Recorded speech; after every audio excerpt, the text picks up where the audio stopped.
জয় শিৱ শম্ভুনাথ, জয় শিৱ শম্ভুনাথ। দৈত্যৰাণীৰ জয় হওক। কোন আপুনি অতিথি ব্ৰাহ্মণ? সন্ধিক অপেক্ষা কৰক, আনি লওঁ মই পূজাৰ সম্ভাৰ।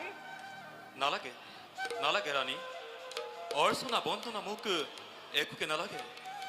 মাথো তোমাৰ মংগলৰ বাবে মই নিজে আহি তোমাৰ কাষ চাপিছোঁ। কি ক'লে বিপ্ৰদেৱ? হয় ৰাণী, মোৰ মংগলৰ বাবে? হয়। কিন্তু বুজা নাই বিপ্ৰবৰ, কক মোক ভাঙি পাতি সকলো কাহিনী।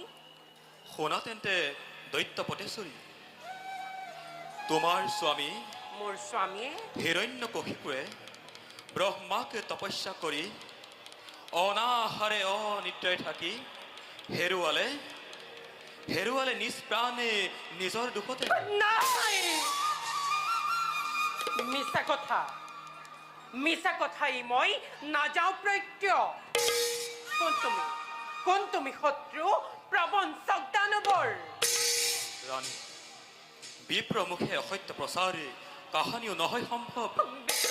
স্বচক্ষে দেৱী, স্বচক্ষে দেখিলো মই তোমাৰ স্বামীক। মোৰ স্বামীক শৰীৰৰ অস্থি চৰ্ম সকলো হেৰাল, নাই কোনো চিন্তাত সমস্ত শৰীৰ ঢাকিলে ঐ পৰুৱাই।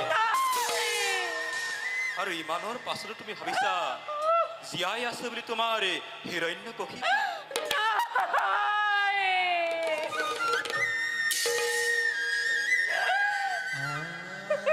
ভগৱান